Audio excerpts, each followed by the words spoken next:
Hello everyone and welcome back to my channel. In today's One Piece Treasure Cruise video we have a new character to talk about, which is very exciting, and of course I am referring to the Kaido crew, a dual unit that will have Kaido, Jack, King and Queen as its members, and will also be a Kizuna exclusive legend.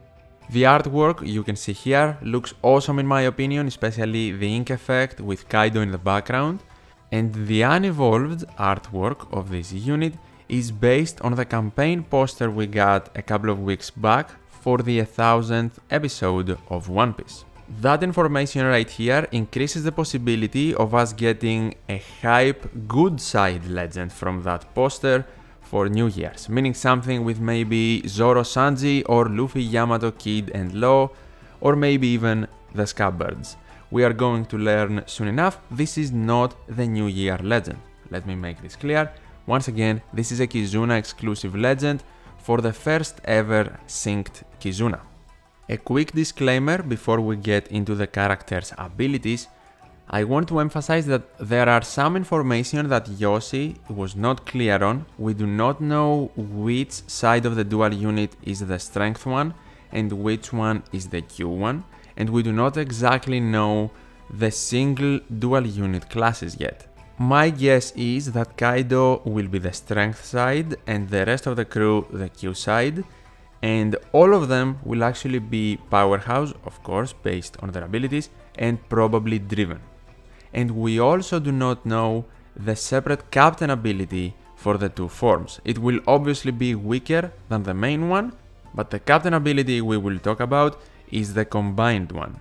Let's now do just that.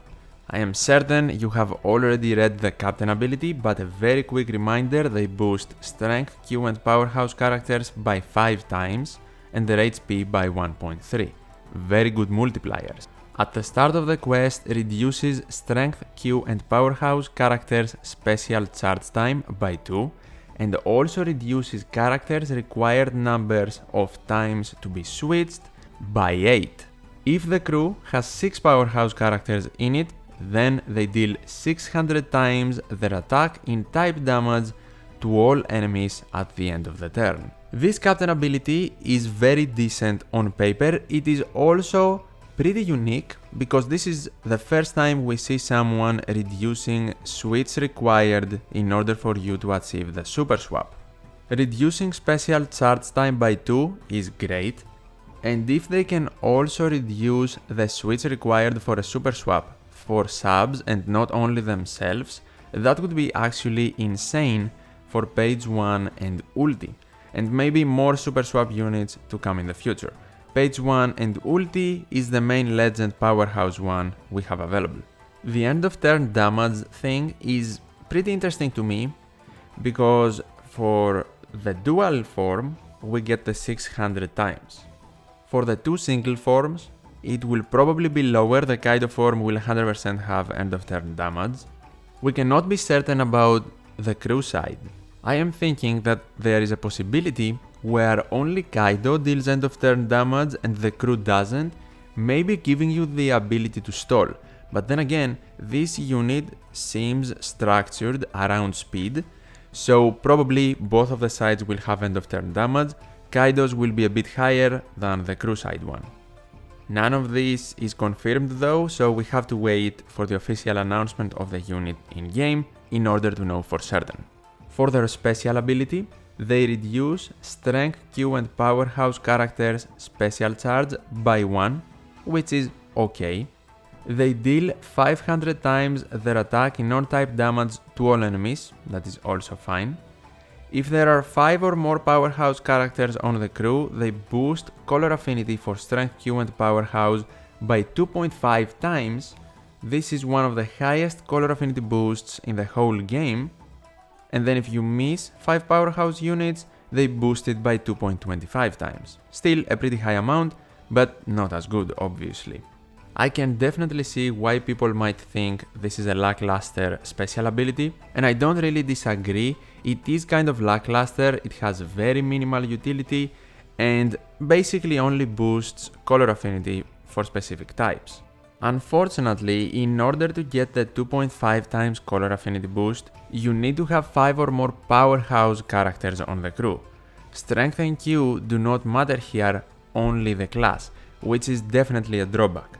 If Strength and Q were also considered in that requirement, then this unit would be an amazing Kizuna unit because it could give you a very high color affinity boost while also getting rid of resilience and maybe special rivers. I'll tell you what though, this unit definitely looks like Bandai knows that in Kizuna, super swap units have a disadvantage simply because it is kind of annoying to stall in the first stage and you do not have the ability to stall anywhere else in order to gather swaps for the super swap, so they introduce a unit that can help you with that, which I definitely like.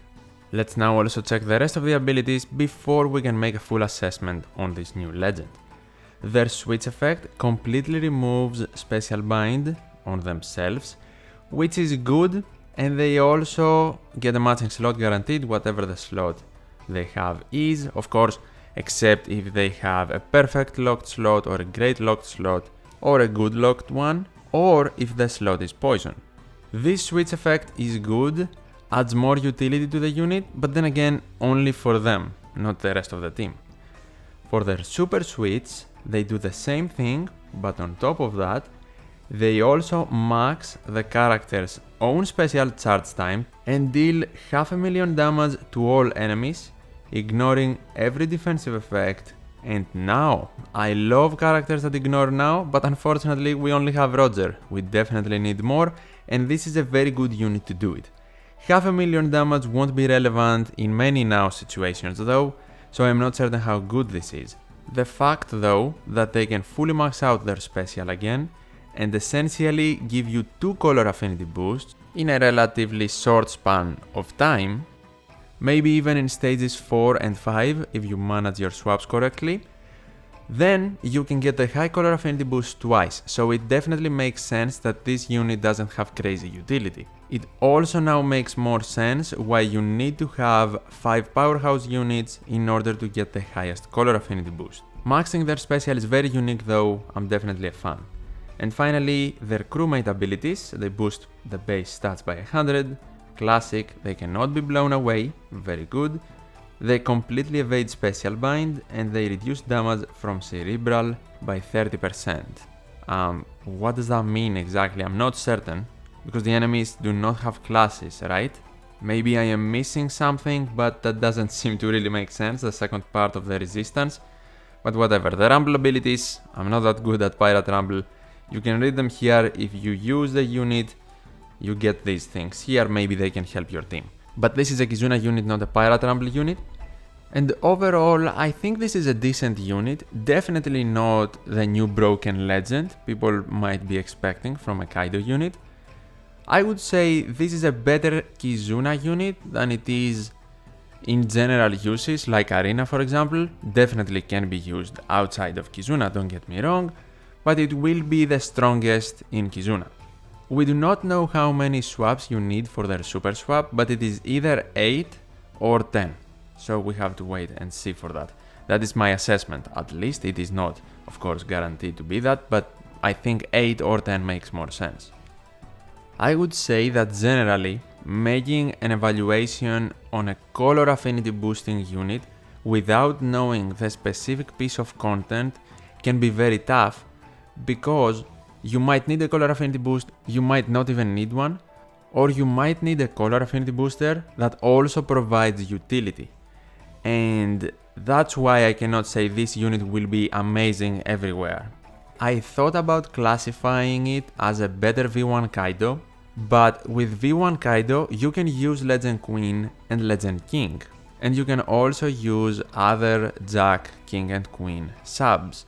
With this unit you can't, so you are locked out of some units, and your team building is also restricted to use as many powerhouse units as possible, at least in order to get these units' maximum abilities activated.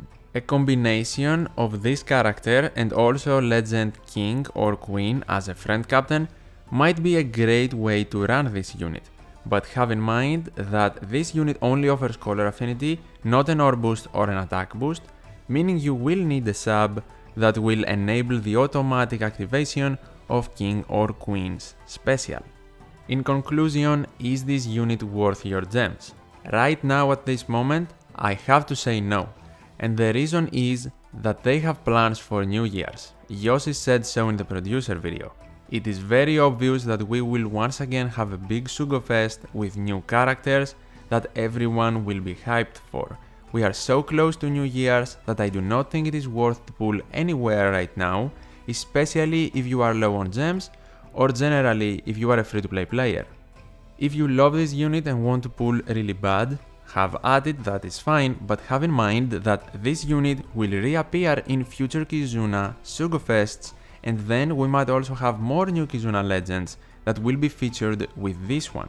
We also do not know the Sugo Fest information, but if Toki or maybe Ace and Sabo are not available, or you already have these two, then pulling just for this unit is not the best idea. But that always depends on the other available legends as well and what you have available in your box. That is everything I had to say about the unit and its worth. Let me know in the comments below what are your initial thoughts about it before we also learn more specific information. If something changes about the unit, I will be certain to let you know. Thank you so much for watching, take care, and I'll see you in the next one.